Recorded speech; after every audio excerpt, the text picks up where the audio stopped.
সম্মানিত সুপ্রিয় দর্শক শ্রোতা দেশ ও প্রবাস থেকে যারা এই মুহূর্তে আমাদের সাথে আছেন, আমাদের ভিডিও দেখতেছেন, সবাইকে জানাই আন্তরিক প্রীতি ও শুভেচ্ছা। বন্ধুরা, আমার সাথে কথা বলতেছে সুইট সুন্দরী অপরূপা একটি মেয়ে। তার জীবনের গল্প কথাগুলো বলবে, প্রতিবেদন করবে। কয়েকদিন থেকেই যোগাযোগ।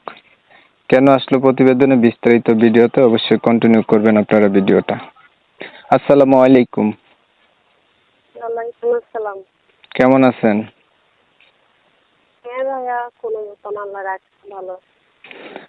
আপু, আপনি প্রতিবেদন করতে চাইছিলেন, কেন চাইছিলেন প্রতিবেদন করতে বলেন?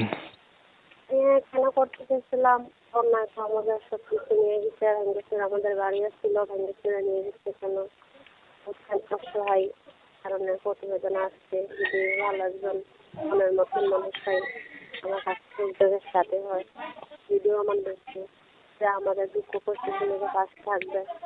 ইনশাল্লাহ সে বড় হোক আর জোয়ান হোক, তাতে কোনো সমস্যা নেই। তার কাছে দিয়ে বসবো।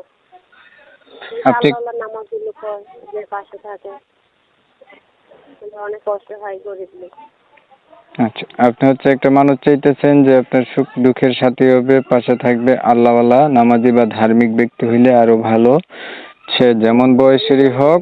যে হ্যাঁ হ্যাঁ, আর বুড়া হোক আর জোয়ান হোক, তাতে কোনো সমস্যা নেই। তার মনটা ভালো হইলে ঈশ্বরে। এমন মানুষগুলো আপনাদের এলাকার ভিতরে পাওয়া যায় না? যদি মনের মতন যে গরিবের দুঃখ শুনবে, সে তো অবশ্যই পাশে থাকবে। যদি ভালো ব্যক্তি হয়, আল্লাহ অবশ্যই পাশে থাকবে। যে গরিবের দুঃখ কষ্ট শুনে সে পাশে থাকবে, সে হেল্পটা করবে। আপনার এলাকায় এমন মানুষ নাই, এটার জন্য আপনি প্রতিবেদনে আসছেন? আছে, শুনেন, আছে, অনেক লোকই আছে, কিন্তু এই কারণে বসে না, দিতে পারে না। তারা ভালো না, তারা মানুষের চেহারা নিয়ে করে, কিন্তু মানুষের মন বুঝে না। এই পর্যন্ত প্রতিবেদন কয়টা করছিলেন? যে আমার আমার এই প্রথম কখনো করিনি। যে আপনার এটা বললেন, কি বলতে চাইছিলেন?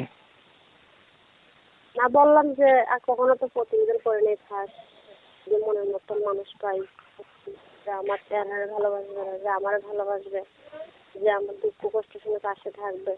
সে বুড়ো হোক, জোয়ান হোক, বয়স্ক হোক, কালো হোক আর ধলা হোক, কোনো সমস্যা নেই। তার মনটা ভালো হলে ঈশ্বরে, আর সে দিলে দোকান দেখতে। পড়াশোনা কতটুকু করছেন? পড়াশোনা নিজের নামটা নিজে লিখতে পারে, মাদ্রাসায় পড়ছিলাম। ইনশাআল্লাহ আল্লাহর রহমতে নামাজ পড়তে পারে, নামাজ পড়ে। আচ্ছা, ঠিক আছে। আপনি সুন্দর করে কথাগুলো বলার জন্য প্রিয় দর্শক শ্রোতা, আমি আন্তরিকভাবে দুঃখিত যে ওনার নাম এবং ঠিকানা নিতে পারি নাই। অবশ্যই ওনার কাছ থেকে আপনারা জেনে নেবেন, কমিউনিটি গাইডলাইনের কারণে এটা নেওয়া হয় নাই। তো উনি প্রতিবেদনে আসছে, একটা ভালো মনের মতো মানুষ চাইতেছে, হৃদয়বান এবং আল্লাহ ব্যক্তি। এখন যারা আপনারা প্রতিবেদনে এমন ব্যক্তি আছেন, ওনার ভিডিও যদি সামনে পড়ে, যদি ওনার সাথে কথা বলতে চান, অবশ্যই যোগাযোগ করবেন। যদি ভিডিওটা ভালো লেগে থাকে তাহলে একটা লাইক দিবেন, একটা শেয়ার দিবেন, ইমো মেসেঞ্জারে ছড়াই দিবেন, আপনাদের মতামতগুলো কমেন্টে জানাই দিবেন। চ্যানেল ভালো লাগলে সাবস্ক্রাইব করতে ভুলবেন না। অনেক সময় নিয়ে, ধৈর্য ধইরা, কষ্ট কইরা, আপনাদের মূল্যবান সময় নষ্ট করে আমার ভিডিও দেখছেন বা আমার পাশে ছিলেন, এর জন্য সবাইকে জানাই এমএসকে টিভির পক্ষ থেকে অসংখ্য অসংখ্য ধন্যবাদ। সবাই ভালো থাকবেন, সুস্থ থাকবেন। আল্লাহ হাফেজ।